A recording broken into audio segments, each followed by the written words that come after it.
Professors have power, even if it's not a professor in a class that you're taking or the professor's supervising a project you're doing. Legal advice, it violates the policy.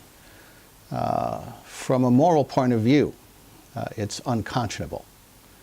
A professor with the authority, the experience, the age, the resources, it's not equal.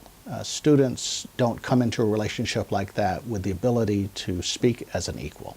For the full 10 years that I was teaching at the University of Oklahoma, I would frequently take an undergraduate on a date, or many dates. Faculty and students being together, that's wrong, about as wrong as you can be. And if I hadn't married her 4 years before we got to the University of Oklahoma, I would have been a terrible person. It was my wife. The fact that my wife and I are the same age kind of discounted the possibility of that. And I take my wife on dates. My impression of the policy is that it leaves a lot open to interpretation.